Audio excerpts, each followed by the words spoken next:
శ్రీమాత్రే నమః. కర్కాటక రాశి వారికి ప్రత్యేకించి పురుషులకి ఏ విధంగా ఉండబోతుంది, వారు ఏం చేసుకుంటే మంచిది, 2025 సంవత్సరంలో వారికి ఏం తెలియజేస్తుంది, జాతకం మనం పరిశీలించినప్పుడు గ్రహస్థితులు ఏ విధంగా ఉన్నాయి, గ్రహ ప్రభావాలు మన మీద ఏ విధంగా ఉన్నాయి అనేది సంవత్సర పర్యంతం ఎలా ఉండబోతుందో చూద్దాం. ముందుగా వీరికి దైవచింత ఎక్కువ ఉంటుందన్నమాట. చాలా సెన్సిటివ్ గా ఉంటారు, మౌనంగా ఉంటారు, చాలా ప్రేమను ఎక్కువగా కోరుకుంటారు. ప్రేమ ఆప్యాయత ఎక్కువ రాశుల్లో చూసుకుంటే గనక మరి కర్కాటక రాశి వారికి ఎక్కువగా ఉంటుందని. ఎందుకంటే కర్కాటక రాశి వారు ఎప్పుడు కూడా చంద్ర స్వభావులు, అంటే వారి యొక్క తత్వం అంతా కూడా ప్రేమతత్వం ఉంటుంది, ప్రేమమయంగా ఉంటారనమాట. కానీ ఇవన్నీ కూడా ఎప్పుడు అన్ని గ్రహస్థితులు మంచిగా ఉన్నప్పుడు, వీరి జాతకంలో గనక గ్రహస్థితులు అన్ని విధాలుగా బాగుంటే గనక చాలా మంచి స్వభావం కలుగుంటారు. ఇదే విధంగా చంద్రుడు గనక సరిగా లేకపోతే ఇప్పుడు చెప్పినవి ఏదైతే ఉన్నాయో అవన్నీ కూడా వ్యతిరేకంగా ఎక్కువగా ఉండటం, వ్యతిరేకతతో మాట్లాడడం, 10 మందితో కూడా సఖ్యత లేకపోవడం, ప్రేమాప్యాయత లేకపోవడం, అందరితో కూడా గొడవలు పడుతూ ఉండటం, ఇవన్నీ కూడా ఖచ్చితంగా జరుగుతాయి అన్నమాట. ఈ రెండు కూడా కర్కాటక రాశి వారికి చెందిన వారే. అయితే జాతకం ఏం తెలియజేస్తుంది, గ్రహస్థితులు ఏ విధంగా ఉన్నాయి, వీరికి కలిసి వచ్చే అంశం ఏంటిది, ఇవన్నీ కూడా ముందుగా మనం చూసుకుంటే ఉద్యోగ రంగం కానీ వ్యాపార రంగం కానీ వీరికి ఏం తెలియజేస్తున్నాయంటే, షష్టమంలో వీరికి కొన్ని గ్రహస్థితులు అనేది మొన్నటి వరకు కూడా జరగడం జరిగింది. అయితే అనవసరమైన గొడవలు అవ్వడం, అనవసరమైన మనస్పర్ధలు రావడం, ప్రేమాప్యాయత లేకపోవడం, ఉద్యోగ సమస్యలు కలగడం, ఇవన్నీ కూడా చూశారనమాట. సరైన సమయంలో ఉద్యోగంలోనే శత్రుత్వం ఎక్కువ అవ్వడం, ఇవన్నీ కూడా జరిగింది మొన్నటి వరకు. ఈ 25వ తారీఖు జనవరి 25వ తారీఖు నుంచి మీకు మారిన బుధుడు గ్రహస్థితుల వల్ల అనవసరంగా ఇప్పటి వరకు ఎన్నో ఇబ్బందులు పడినవన్నీ కూడా తొలగిపోతూ ఉన్నాయన్నమాట. మీకు ప్రత్యేకించి గురువు అనుగ్రహం, బుధుడు అనుగ్రహం వల్ల మంచి యోగదాయకంగా ఉందన్నమాట.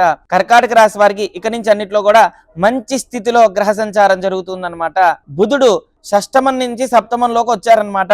అంటే 6వ స్థానం నుంచి 7వ స్థానంకి వచ్చారు కాబట్టి మనకి వ్యాపార పరంగా కానీ ఉద్యోగ పరంగా కానీ అనుకూలత సూచిస్తూ ఉందన్నమాట. అన్నిట్లో లాభాలు చేకూరుతాయి. ఇప్పటి వరకు ఏదైతే అనుకున్నారో అవన్నీ కూడా నివృత్తి కలిగి ఇక ఖచ్చితంగా కూడా ప్రమోషన్స్, మంచి స్థితిలో వ్యాపారం, అన్నిట్లో వృద్ధి అనేది సూచిస్తుందన్నమాట. అన్నిట్లో కూడా విజయం సాధించే అవకాశాలు చాలా ఉన్నాయన్నమాట. మిథున రాశి వారికి ఎలా అయితే ఉన్నాయో అదే విధంగా కర్కాటక రాశి వారికి కూడా అలానే ఉన్నాయన్నమాట. అయితే ప్రత్యేకించి వీరికి అష్టమంలో శుక్రుడు ఉన్నాడు, శనిగ్రహం ఉందన్నమాట.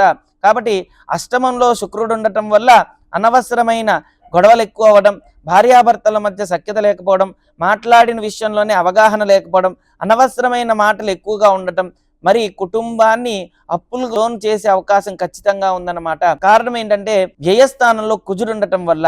ఇప్పుడు వ్యయస్థానం అంటే ఖర్చు, 12వ స్థానం. 12వ స్థానంలో కుజుడు ఉండటం వల్ల అనవసరమైన ఆలోచనలు ఎక్కువ పెట్టుకొని అనవసరమైన అప్పులు చేయడం, ఇలాంటివి ఎక్కువగా ఉండి అందరూ కూడా కుటుంబ వ్యవహారాన్ని ఎక్కువగా లాగే అవకాశం ఉంది. కాబట్టి చాలా జాగ్రత్తగా ఆచితూచి అడుగు వేస్తే మంచిది. వ్యాపార పరంగా ఉద్యోగ పరంగా కలిసి వచ్చే అంశాలు చాలా ఉన్నా చాలా జాగ్రత్తగా మౌనంగా ఉంటే మంచిదన్నమాట. అదేవిధంగా వీరికి కలిసి వచ్చే వారం చూసుకుంటే కనుక సోమవారం వీరికి కలిసి వస్తుందన్నమాట. అన్నిట్లో కూడా విజయం సాధిస్తారు. సోమ, గురు, శుక్ర, ఆది ఈ వారాలు వీళ్ళకి యోగ్యదాయకంగా ఉంటుందన్నమాట.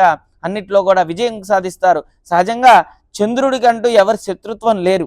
చంద్రుడికి బుధుడి నుంచి చంద్రుడికి శత్రువు, కానీ చంద్రుడి నుంచి ఎవరు కూడా శత్రువులు లేరు. చంద్రుడికి ఎప్పుడు కూడా అందరూ మంచి చేయాలనే స్వభావం ఉంటుందన్నమాట. జాతకం పరంగా ప్రత్యేకించి 3 మాసాలు చొప్పున చూసుకుంటే కనుక ఎలా ఉండబోతుంది, వీరికి అన్నిట్లో కూడా విజయం సాధిస్తారు. ధన సంపాదన పెరుగుతుంది, వ్యాపారం కలుగుతుంది, అన్నిట్లో కూడా విజయం సాధిస్తారు. 9వ స్థానంలో రాహు ఉండటం వల్ల కొద్దిగా జాగ్రత్తలు పాటించాలి. అనవసరమైన ఆలోచనలు పెట్టుకొని అనవసరంగా గొడవలు పడుతూ ఉండటం, నరదృష్టి, నరఘోష ఇవి ఎక్కువగా ఉన్నాయన్నమాట.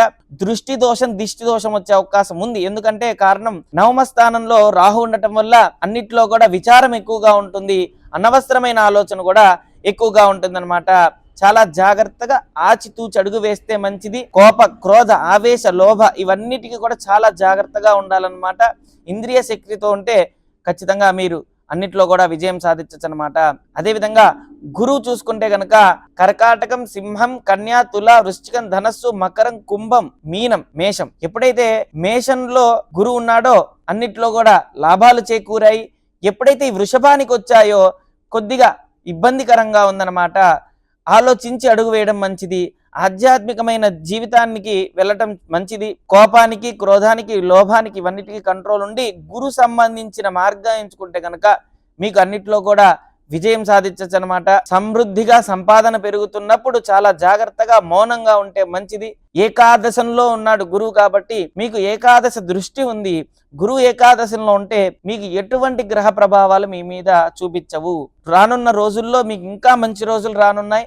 మార్చి 29వ తారీఖు నుంచి శనిగ్రహం ముందడుగు వేస్తూ ఉంది కాబట్టి నవమ స్థానంలోకి రానున్నది, అంటే భాగ్యస్థానంలోకి రాబోతూ ఉన్నది.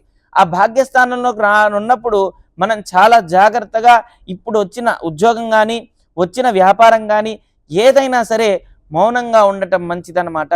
ఫిబ్రవరి, మార్చ్, ఏప్రిల్ ఈ 3 మాసాల్లో మౌనంగా ఉంటే మంచిది. ఎంత మౌనంగా ఉంటే అంత మంచిది. 10 మందికి కూడా మీకు వచ్చిన వ్యాపారం కానీ ఉద్యోగం కానీ 10 మందికి తెలియచేయటం ఇలాంటివన్నీ కూడా పెట్టుకోకండి. ఎందుకంటే ఇప్పుడు నవమంలో రాహు ఉండటం వల్ల దృష్టి దోషం వల్ల కూడా వచ్చినవన్నీ కూడా వ్యతిరేకత ఎక్కువగా ఎదురయ్యే అవకాశం ఉంది. చాలా జాగ్రత్తలు పాటిస్తే మంచిది. సహజంగా ఇప్పటి వరకు కూడా 25 సంవత్సరాల వరకు వీరు ఎన్ని ఇబ్బందులు పడకుండా ఉన్న కొంతమంది ఉంటారు కదా, వాళ్ళు పడనివి కూడా ఈ 2.5 సంవత్సరాల నుంచి పడడం జరిగింది శని ప్రభావం చేత. ఎంతమంది అన్నారో, అనాల్సిన వాళ్ళు చాలా మంది అనేక మాటలు అన్నారు. వీరు ఎక్కడికి వెళ్తే అక్కడ ఖచ్చితంగా కూడా చాలా ఇబ్బందులు పడడం జరిగింది. అది వాస్తవం. ఎందుకంటే శని ప్రభావం అలానే ఉంటుంది అష్టమంలో. కానీ ఇక నుంచి మీరు ఏదైతే అనుకుంటున్నారో అవన్నీ కూడా మంచి మార్గమైన రోజులు రానున్నాయి మీకు. మార్చ్, ఏప్రిల్, మే ఈ 3 నెలల తర్వాత నుంచి మీకు బాగా కలిసి వస్తుంది. ఎందుకంటే శని మారుతాడు మార్చిలో కాబట్టి అన్ని విధాలుగా కూడా ఫిబ్రవరి, మార్చ్, ఏప్రిల్ మౌనంగా ఉంటే మంచిది కాబట్టి అన్నిట్లో కూడా విజయం సాధిస్తారనమాట. మే, జూన్, జూలై ఈ 3 మాసాలు కూడా చాలా జాగ్రత్తగా అడుగు వేయండి. వచ్చే స్థానం కూడా మంచి స్థితి వస్తుంది. అదే విధంగా జూలై, ఆగస్టు, సెప్టెంబర్ ఈ 3 మాసాలు మంచి జరుగుతుంది కాబట్టి జరిగిన దాన్ని మనం చాలా జాగ్రత్తగా ఎవరు ఏంటి అనేది గ్రహించగలగాలి. ఎందుకంటే కేతు ప్రభావం ఎక్కువగా ఉంటుంది కాబట్టి చాలా జాగ్రత్తగా ఆచితూచి అడుగు వేస్తే అన్నిట్లో కూడా మంచి విజయం సాధించచ్చు అనమాట. జూన్ నుంచి చూసుకుంటే కనుక July, August, September, October, November, December ఈ 6 మాసాలు కూడా మీకు పరీక్ష కాలం అనే చెప్పుకోవచ్చు. ఎందుకంటే 1కి 10 ఆలోచనలు వస్తుంటాయి. ఒకసారిగా మీకు వచ్చిన యోగాలు 10 సార్లుగా వస్తూ ఉంటాయి. ఏది డిసైడ్ అవ్వాలనేది మీ చేతిలో ఉంటుంది. వచ్చిన అవకాశాన్ని అయితే సద్వినియోగం చేసుకోండి. అన్నిట్లో కూడా విజయం సాధించండి.